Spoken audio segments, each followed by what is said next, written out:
Hi everyone, and welcome to the Byte series, proudly brought to you by the TecMan. So we are super excited to have you join us today for an important and timely session, protecting your digital identity, best practices in 225.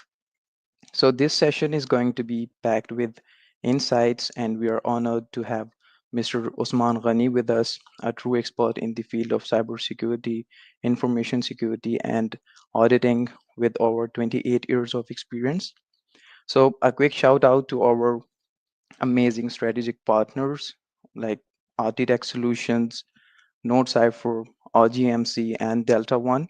Thank you for your support. Now, a little bit about our guest speaker, Mr. Usman Ghani. He holds an MBA in telecommunication from the University of San Francisco, and also he has a CIS SSP certified professional. That's one of the top global certification in the cybersecurity. So over the year, he has worked as an information security consultant for the top organization like the Senscom, C4 Directorate, Infotech Private Limited, 4G Fertilizer Company, and the I3 Consulting as well. And other than that, he has also served as an ICT consultant with the global names like the GIZ, the German Development Agency, the World Bank, and currently he is the Chief Security Officer at and advisor at the NodeCypher Canada. And if you would like to know more about his professional journey, feel free to check out his LinkedIn account. And other than that, stay tuned, grab your notepad, and let's dive into how you can better protect your digital identity in 225 and beyond. So let's get a start. Mr. Usman, the stage is yours. You may proceed with your presentation. Thank you very much, Rizwan, and hello everyone.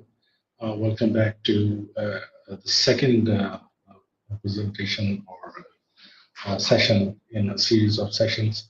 And today we're going to be talking about how to protect your digital identity uh, in the digital realm, specifically for the modern threats that we encounter in the current scenarios.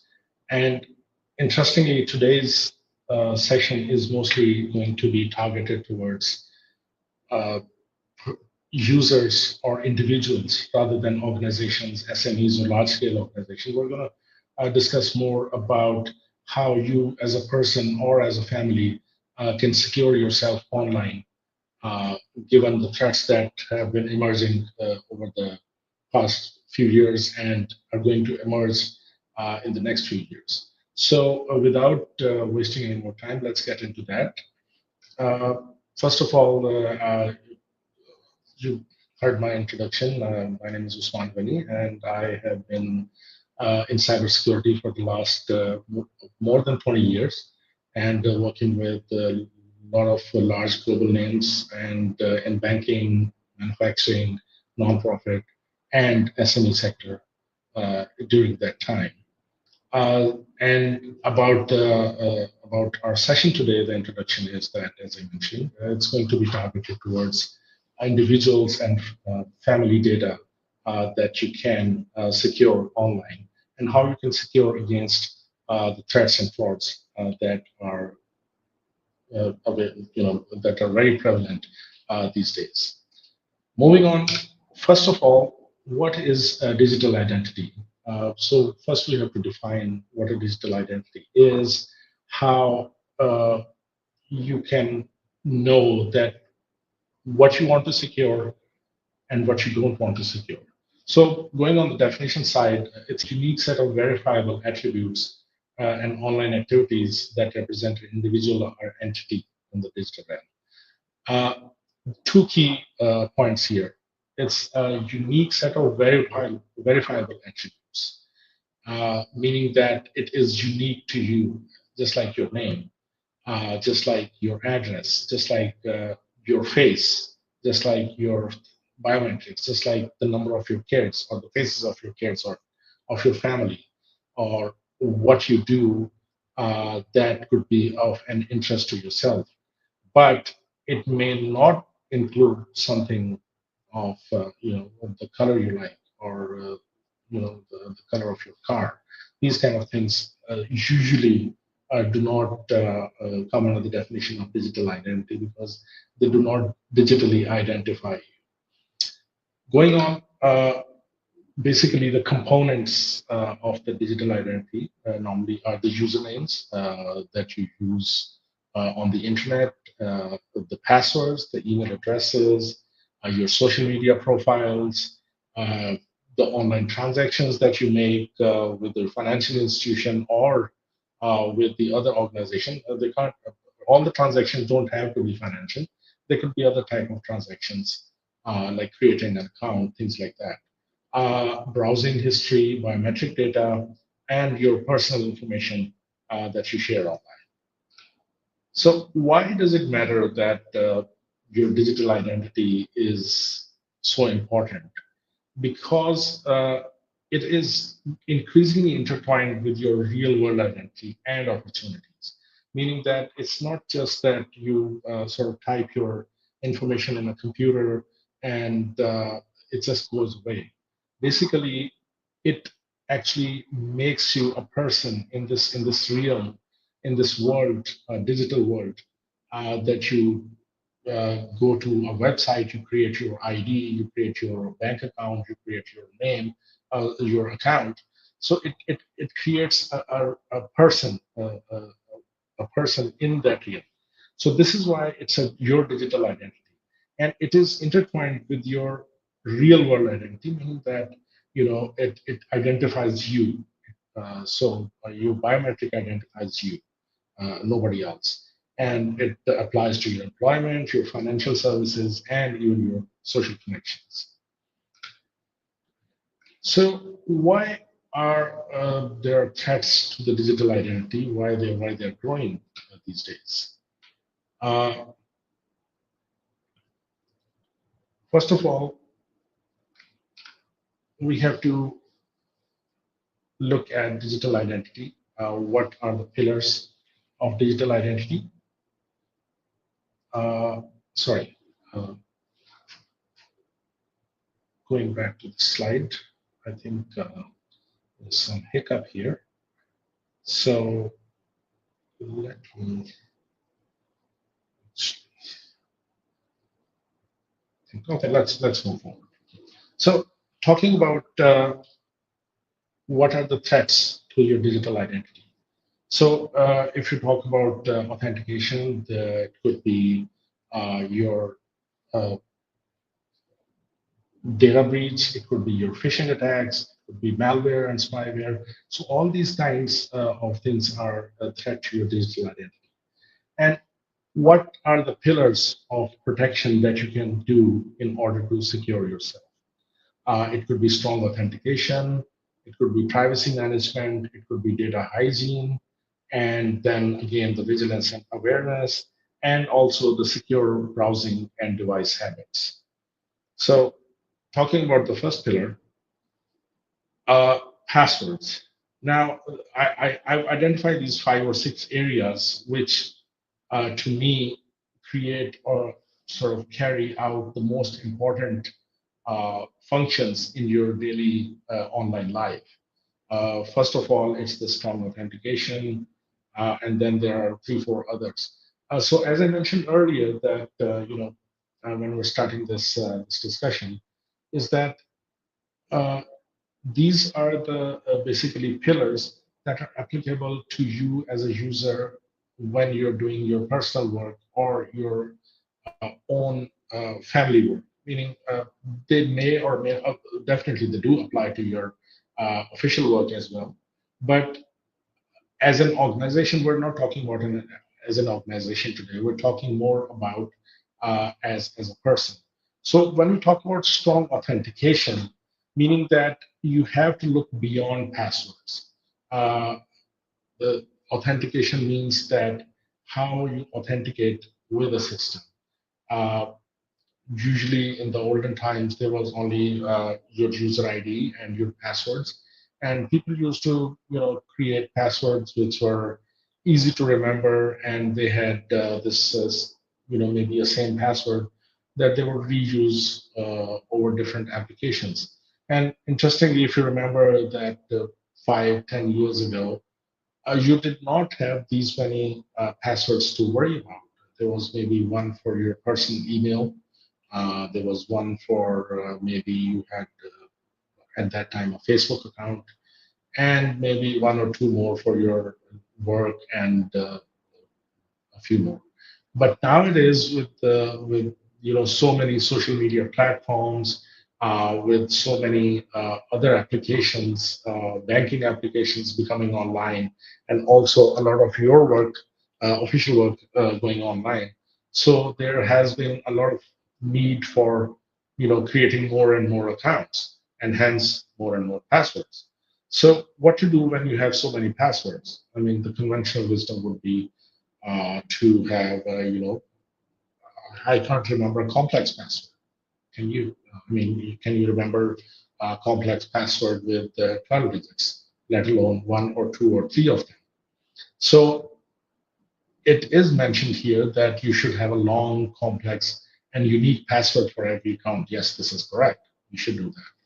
But how do you remember that? You can't write it down because writing it down in a diary is not very secure. It can be lying in your drawer or on your table, so anyone can see those passwords.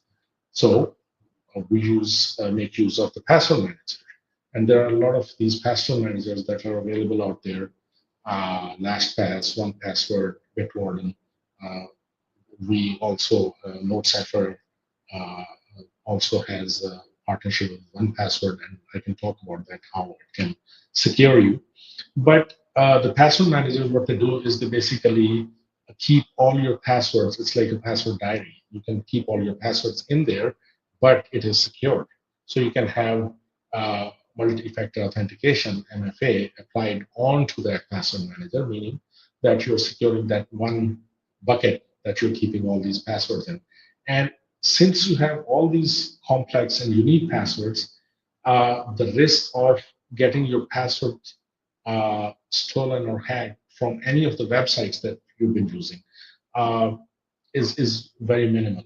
So if something is lost or something is stolen in one of the websites, the organization that you set up the password with, uh, like last week, you may have heard that the McDonald's they had a breach and they lost millions of users' data, uh, including their addresses.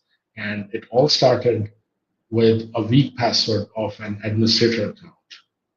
Yes. So basically, it wasn't one of the users who had. I mean, you as a user did not lose your password, but the admin kept a weak password at McDonald's, and that's how they hacked and got thousands and thousands of passwords. So if in that case your password gets out in the open, you still have other unique passwords for other uh, websites, and that way you can basically be sure that that one hacked password cannot be reused for your other accounts. So that's the benefit of having a long, complex, and unique passwords, and use of password managers for storing that passwords. And again, I just mentioned that avoid reusing the passwords, uh, meaning do not use passwords at two or three, or since you're going to be storing them in password managers anyways. So let the password manager define a unique password for you. Moving on to MFA, multi-factor authentication. Uh, the first couple of lines are basically something right out of the cybersecurity book, is that uh, the multi-factor part of it, meaning that something you know, something you have, and something you are. So basically, this is your identity, meaning that something you know, it could be a password, and something you have, you can have a phone or a physical token, and something you are, meaning personally you are, you have, you're a person with your own fingerprints, with your own facial uh, characteristics. So these three things, any two of these, when you use it, it's called MFA. So for example, that you use your password on your and you get a token on your phone, like Authenticator app you've installed on your phone, and it gives you a soft token on that. So you get two things. You have your phone with the Authenticator app installed where you get the token, and you have your password that you use to log in. So you're using multi-factor authentication. And same goes with biometrics, that you can have biometrics and your password, or biometrics and your phone to have MFA. And interestingly, these days, a lot of organizations that especially software as a service that offer software as a service online, SaaS solutions. They do offer MFA. They have integrated with MFA, and they allow you to use it. Sometimes it's in the form of that you have to enter a password, and then it sends a message to you in your email address, which is something you have. You have another email account that sends your password, and there are two ways that it recognizes you from your password and your email account by sending the password to that, or your phone. You get an SMS message on your phone when you're doing the banking application, and that's also MFA. One word of caution when using biometrics, fingerprint, facial recognition, use it with caution because these things do have limitations. A, they are not foolproof, and B, the devices that make use of these fingerprint and facial recognition software, or they make use of these functionality, they are not built with the idea of making it 100% secure. They're made with the idea of it being convenient for you. For example, I have my phone here, and I have an Android phone and an iPhone. So the Android phone has a very thin strip on the side that takes your fingerprint. Now, I think that if I have three or four misscans, it'll lock me out, and that's very frustrating. So it's not very convenient. So in order to sort of take care of that, what they do is they make it a little bit more flexible, meaning that any part of your finger, if it matches with the database, can log you in. And interestingly, since the strip is very thin, it can mistake some part of your finger with some other part of somebody else's finger. So that does happen in the case of these devices, that they are not foolproof. And so is the case with the facial recognition software in the Face ID iPhone that sometimes I've seen that you can trick those. So use those with caution. Always use MFA. Just do not use your fingerprint or facial recognition specifically for making uh, time critical or mission critical transactions. Moving on.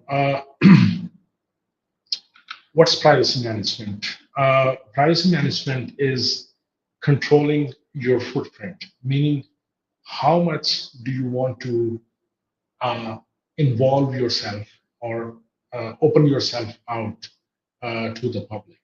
Now, when I go out and I create an account on the social media, uh, any of the platforms, the first thing I do is I go and I review the settings. You may have noticed that LinkedIn or Facebook, they have so many pages, literally pages and pages of hidden settings that you have to actually go into, and you have to first understand exactly what they mean on how to basically fine tune those settings, just to make sure that it's not laying out a lot of your personal information out in the open, as well as uh, you know giving you visibility on the other side, giving you the visibility to the other people. So in order to limit public information, you have to understand the audience settings, what kind of audience you're trying to reach out to. Is it just your friends? Is it just, you want to reach out just to your friends, or is just a lot of social media influencers just want to reach out to everybody? I mean, that's their bread and butter, their life. They have to open up their whole life to the world good for them. But for you as a person, just make sure that is this what you really want? Because the more you open yourself out, you are opening yourself to more and more threats from the internet. Uh, Same thing with the opt-outs. These are the companies that collect and sell your personal data. They're called data brokers. Uh, Always opt out from these kind of offers that ask you to share your data for, I don't know, something that they may give you. It could be just a free lunch or something. So just do the opt outs. Same thing with email newsletters and subscriptions, newsletter subscriptions. So whenever you go to a site that gives you a free account, they're always looking for something, and that something is your personal information. And interestingly, what happens is that if you create an account for a free AI image generation service, for example, they create one or two images for you, and then obviously they ask money for the next ones.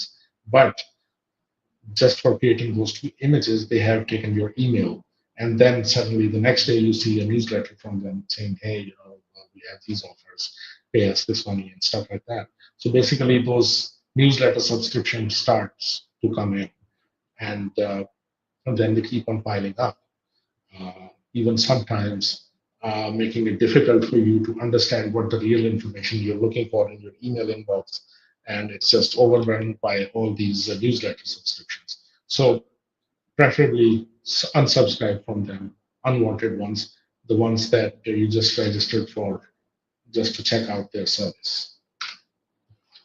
Public Wi-Fi. When using public Wi-Fi, use VPN. Uh, that's a preferred method.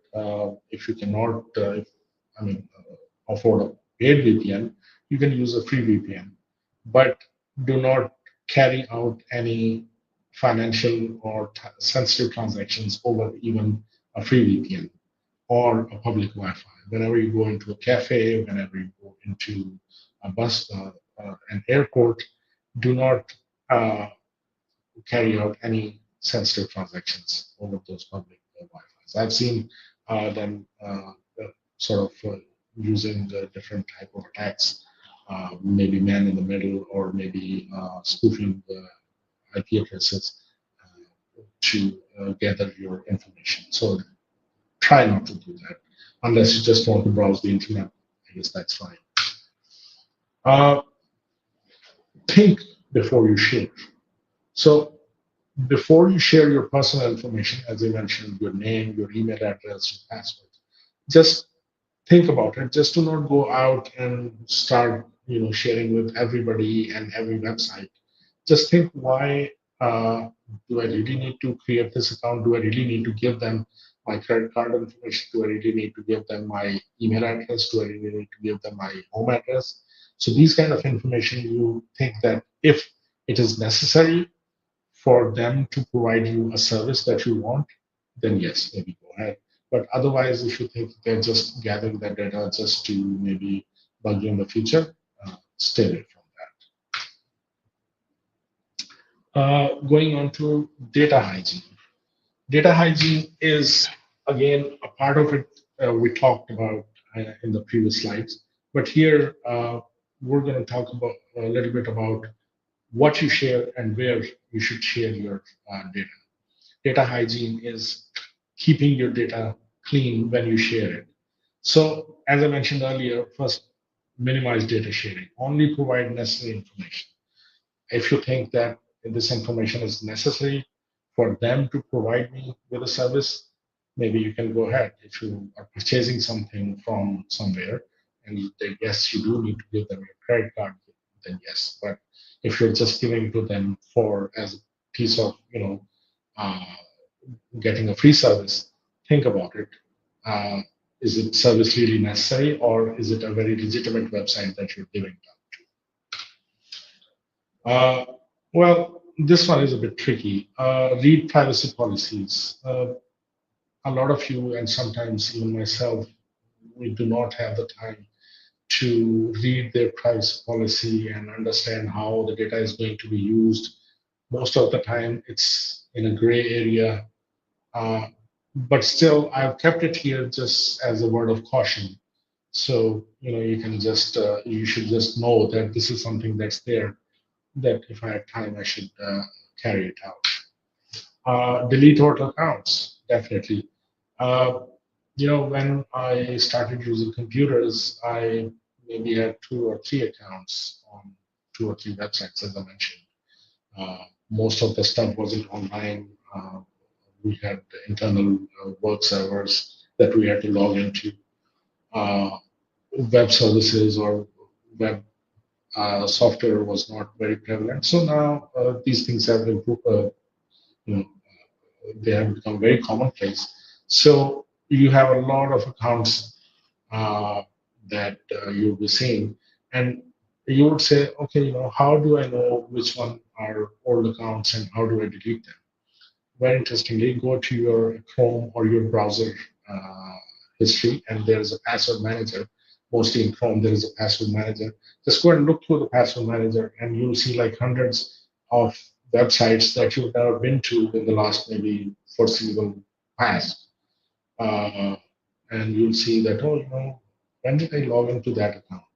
So if you do not remember, just delete that. I mean, if you really have to reuse it someday, you can go there and reset your password with the same email address that you registered with. So no need to keep old accounts. Just go there and delete the account. You can re-register.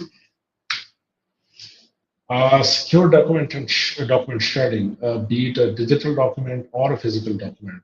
Just don't delete it. Specifically with your credit card statements, with your financial statements, financial data that you want to discard, just don't tear them and throw them in trash. These dumpster divers, what we call them, they can just go through your trash and find important information. So prefer to shred the physical documents as well as the digital documents. Just don't hit delete key. Also remove it from the bin as well.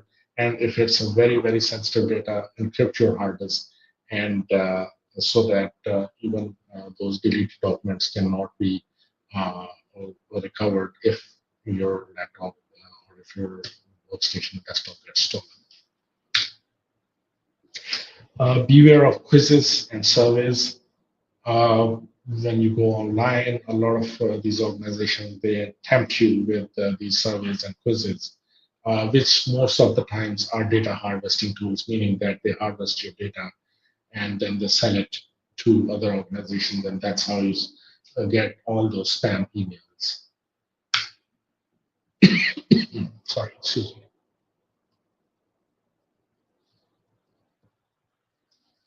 Okay, how do you become aware and how vigilant, and how do you recognize those threats?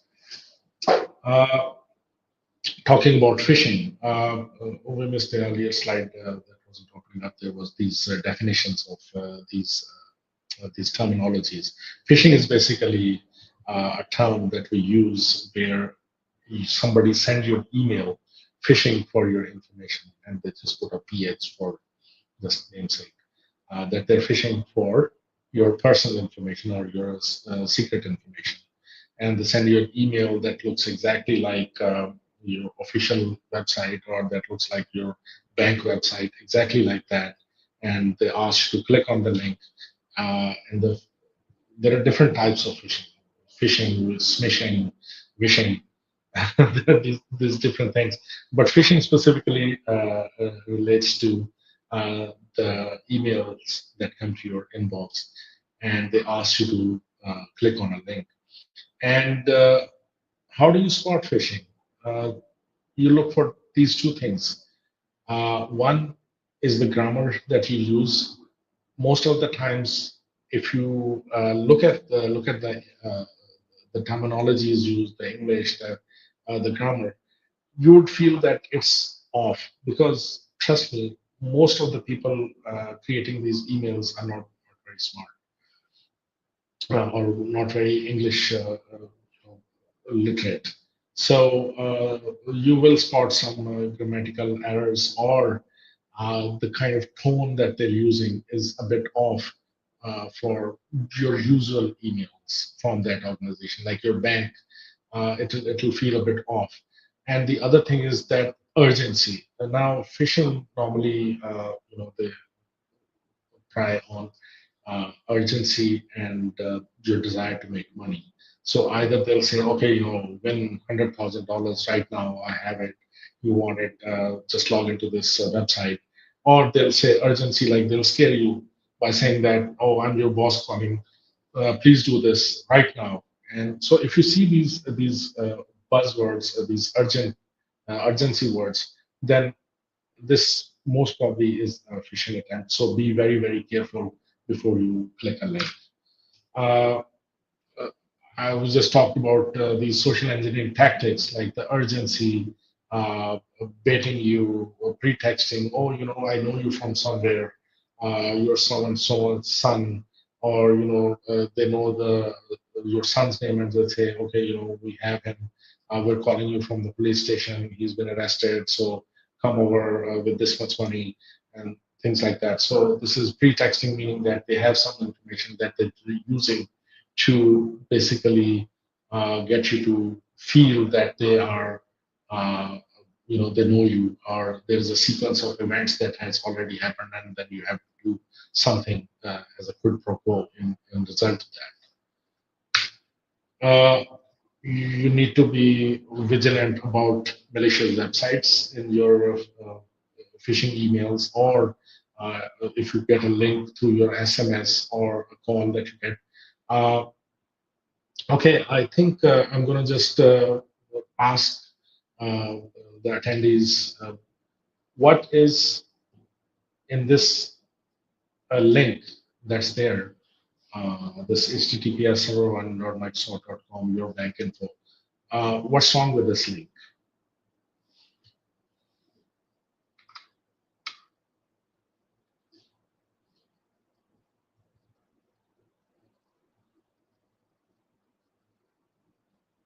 Anyone?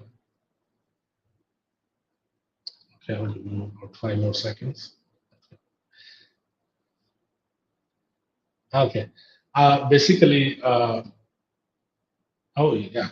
Awesome. Thank you. Got it. So it's a zero instead of an O, Microsoft.com.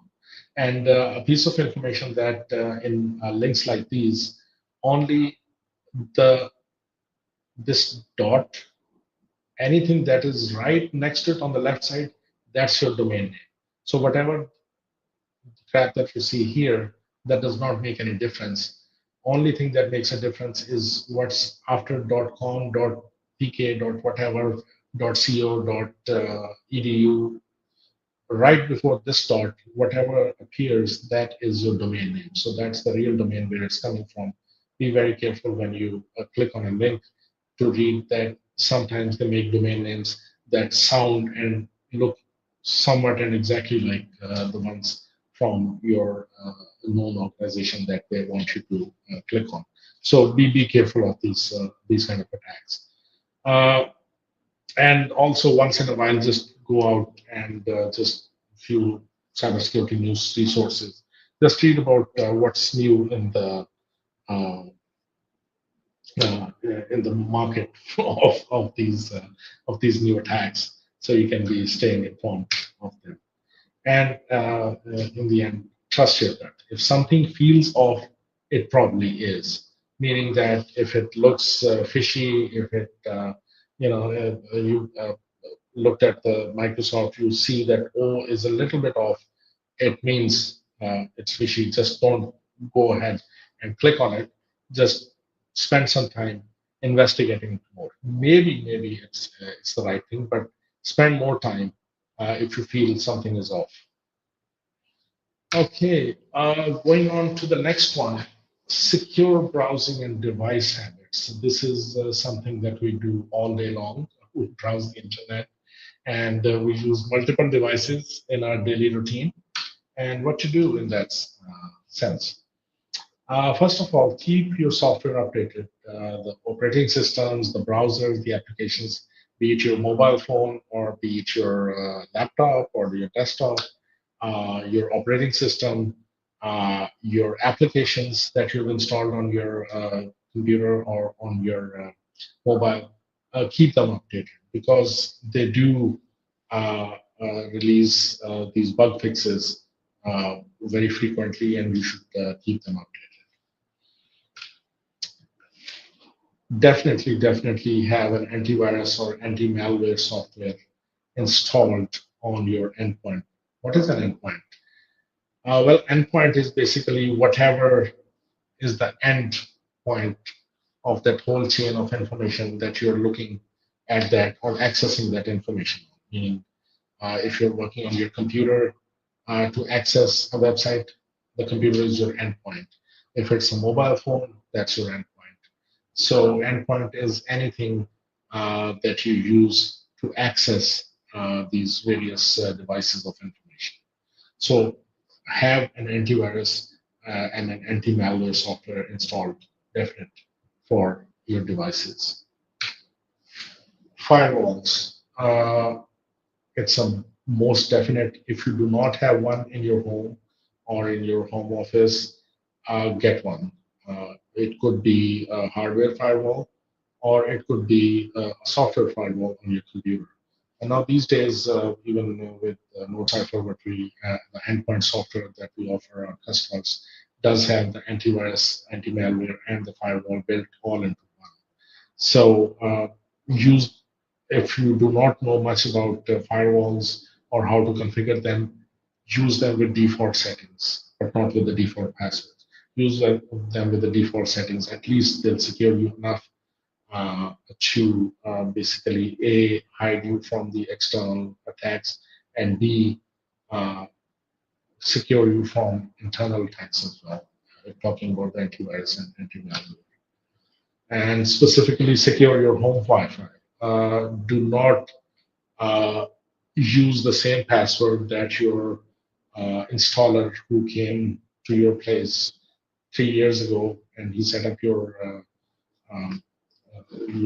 CPE, the equipment for your the router on your home internet.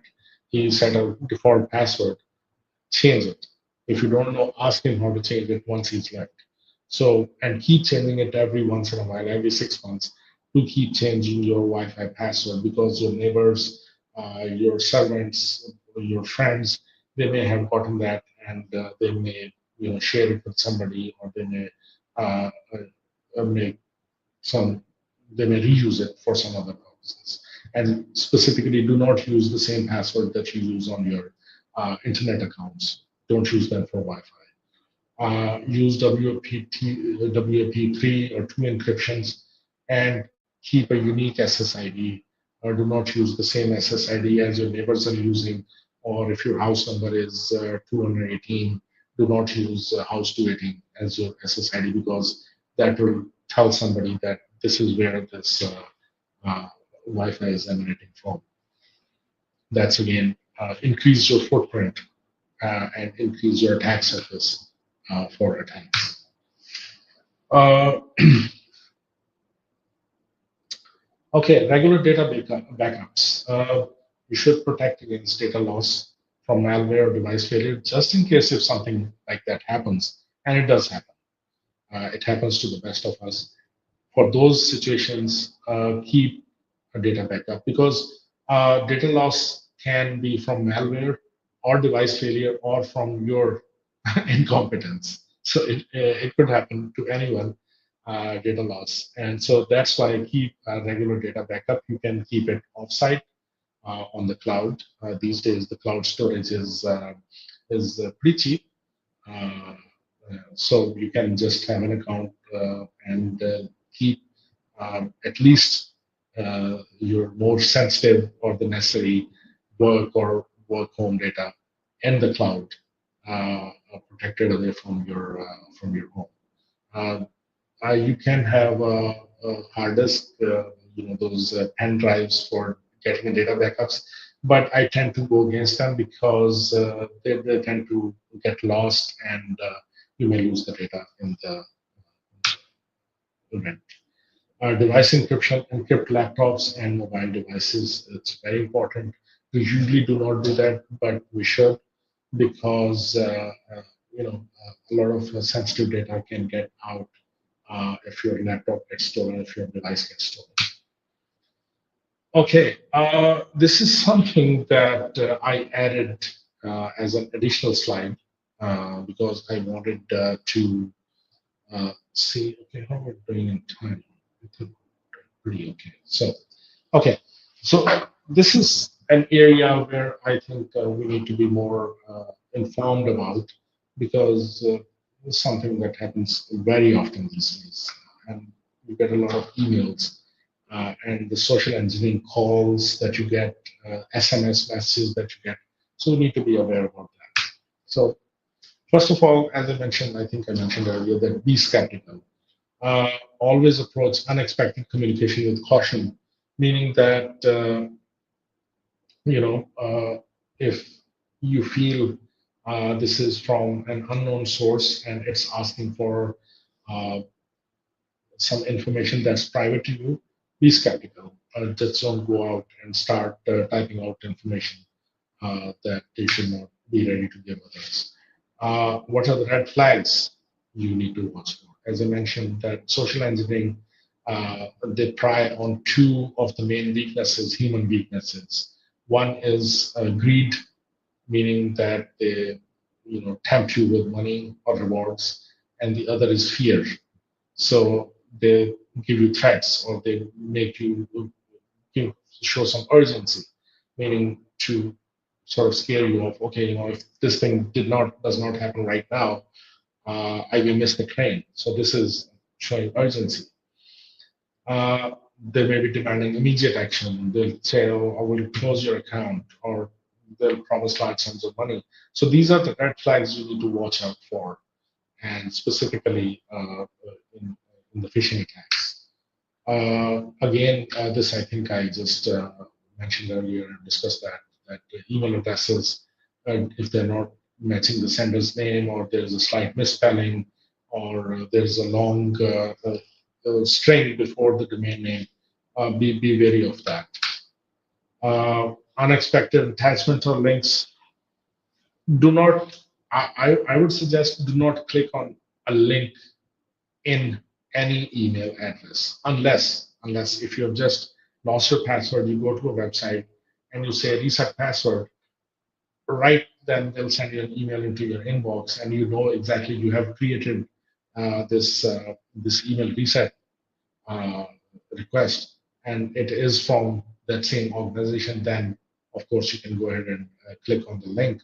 Otherwise I would suggest do not just go out and keep clicking on the links. And one thing you also can do is hover your mouse over the URL, and you'll see the actual link that it's going to take you to. So there is the link that's showing on the screen, but if you take the mouse, it will show you the actual link. It's going to they should match. They should match. Okay. Again, legitimate organization, they'll never ask you password. You must have gotten this email message from your bank or your financial institution that tells you that we will never ask you for your password or your credit card information or other sensitive information via email or via phone also. Always, if somebody calls you and say, okay, I'm calling from your bank, I need your card number so I can activate your account, tell them, uh, I'll call you back. I have your number because it's on the back of my card. I have the bank's number. I'll call the bank and I'll ask them myself because this way you know which number you're dialing and you will get to that same number that you're calling, meaning that you call your bank and ask them that somebody has called me with this information. Do you need it? And these days, they most probably won't ask you, even when you're calling, they won't ask for your passwords or credit card details. Most of the time, they'll ask you only the last four digits of your credit card because they have that information.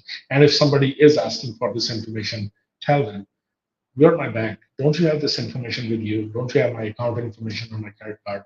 Go look over there. I'm not giving it to you. If you have to ask something, I won't give you my password or my sensitive information. You have my credit card. Go and look there. So that's one way to warn of these kind of illegitimate requests. Uh, the last thing, stop, look, think. So first of all, just don't go out and clicking on the links. Just look carefully what you're looking at, what information you're going to provide, and think carefully. Is it really necessary to provide this information before you click, respond, or share? As I mentioned earlier, that if you're unsure, independently verify the sender by calling them on a known phone number, not the one given in the email. So if you know your bank phone number from the back of your card, call them using that number, not the one you get in your email. Or if you have any suspicious emails or incidents, if you're in your office, inform your IT or security team. They may take some action on that. This is very important. Your children's digital identity. It's not just about yourself. These days, children, when they grow up to the ages, I think 4 or 5 years old, even earlier than that, they know how to use a phone. So they are going out and they are putting out their personal information out in the open that can lead to some predators prying on these young children, getting their information, and then blackmailing them. You must have heard all these stories. They are out in the news every day. So this is something that's very important to you as to protect not just yourself, not think just for yourself, but also for your family, specifically for the children. And it starts with an early education. Just like you told your child not to put your hand in the, not to put his or her hand in the fire, or put your hand in the door when it's closing. All these logical things you teach your children. Teach them this responsibility of online behavior as well. That this is something you should do. You should not give out your pictures to strangers. You should not post your pictures on these websites unless you ask me or there's some parental controls in place. Same thing I just talked about parental controls. You need to set up the privacy settings uh,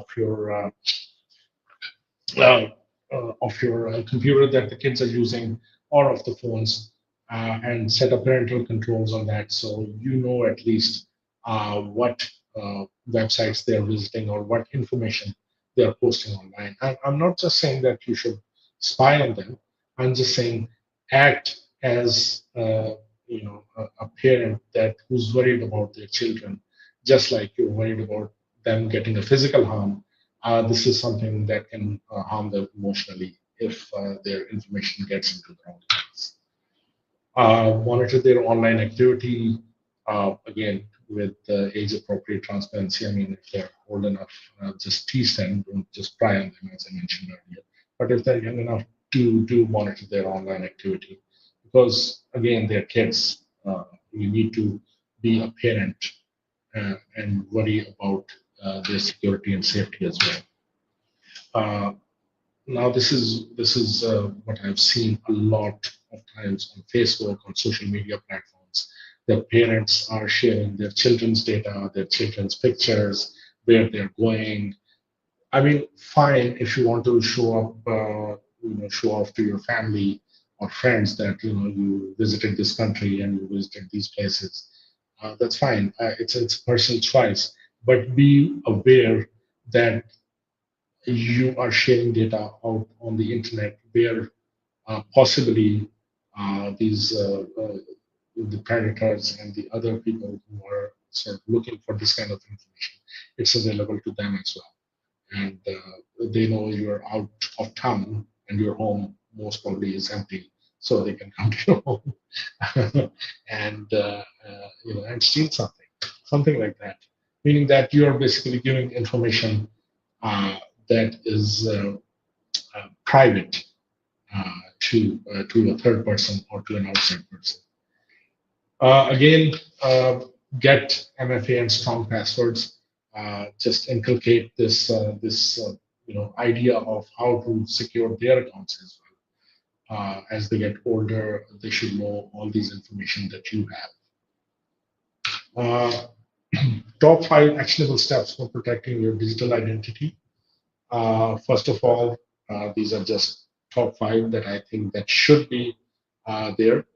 First of all, enable multi-factor authentication on every account that offers it. Uh, that should be a must. Second, use a password manager and create unique and strong passwords. Uh, Regularly review privacy settings on social media and other online services. I would say regularly review because they do change their privacy settings. So do look for settings that have changed and which ones to open and which one to keep closed. Again, being very skeptical of unsolicited communications, emails, text, calls, be skeptical, stop, think, and then share. And keep all your devices, your endpoints, devices, and software updated. Okay, so we're at the end, and we have about 10 minutes. I'm just going to have a couple of quizzes and see if we have time. We'll do the case study. If not, I'll just take your questions. First of all, about authentication passwords. Why is MFA effective? Because it requires a long password. You can read through these and just let's see if you can come up with the right answer.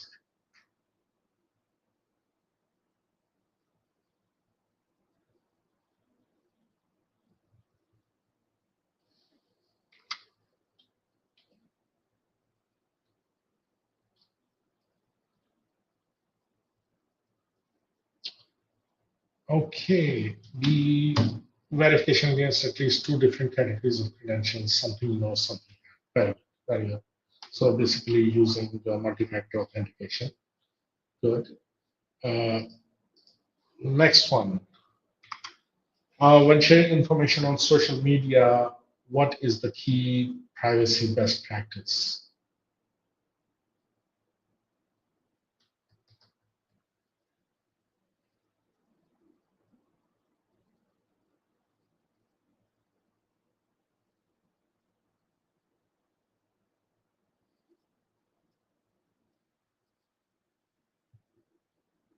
Okay, B, only share information that you're comfortable with.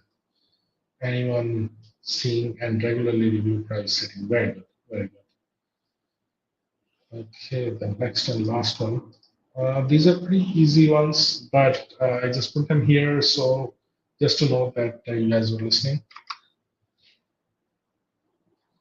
Which of the following is a strong indicator that an email might be a phishing attempt? Might be a phishing attempt.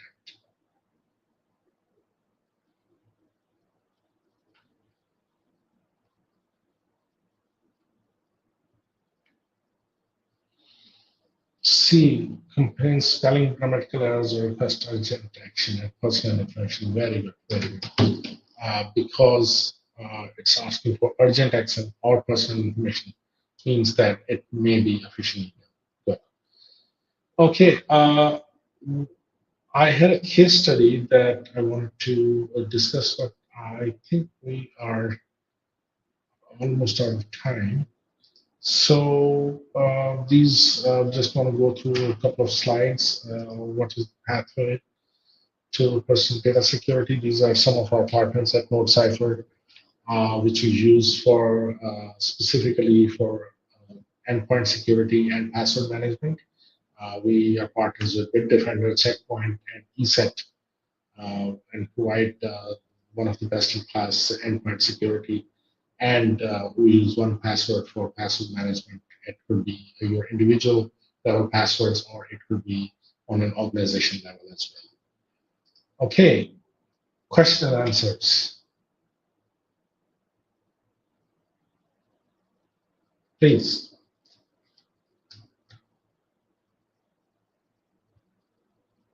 Any questions?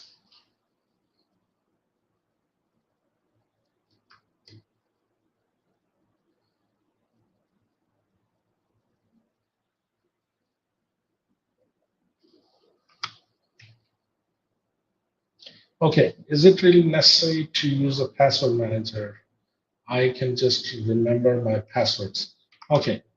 Uh, well, yes, you can remember your passwords. Uh, obviously, if you're, if you have great memory that you can remember extended 12 character, uh, you know, passwords with characters and digits and numbers, that's good. But still, a password manager is very highly recommended because it creates and securely stores a unique and complex password for your online account. And not only that, it also allows you to generate random password. You don't have to think through them.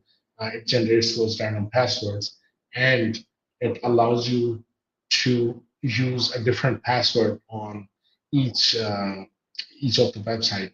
I mean, you don't have to reuse the same password uh, everywhere, which is a major vulnerability. So it's not extremely necessary, but I would say it's very good to have a password manager, and most of these are free for personal use. So I suggest uh, definitely to use. Any other questions?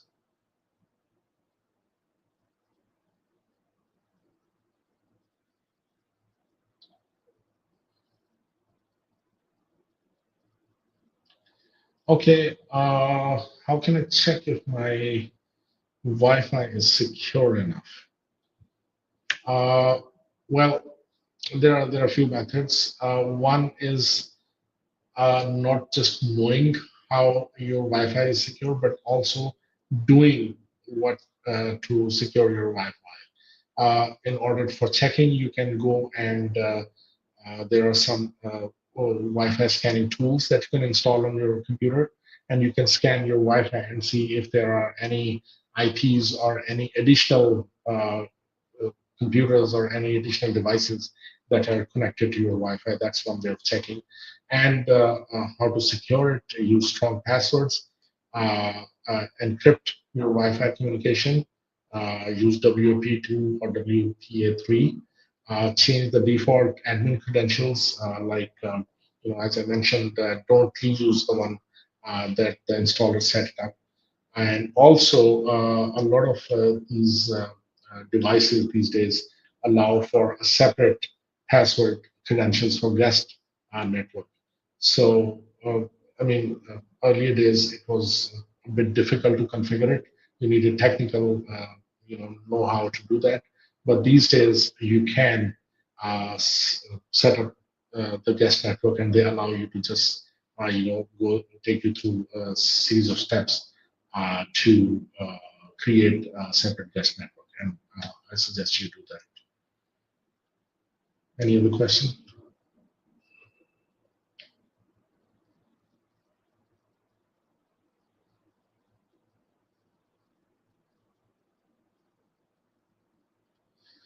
Okay, I'm worried about defects and AI impersonation. How can I protect? Very, very relevant with these kind of times that now you see it on the social media that there's all these defects and AI impersonations, and it's not just videos. Uh, and it's not just the social media. They may be used to trick you as a person. It may be just a video of your loved one, sent to you, or it may be a voice, AI-generated voice of a loved one, sent to you over the phone or a message asking for information. So this is very real risk these days. So first of all, I would say that verify the information.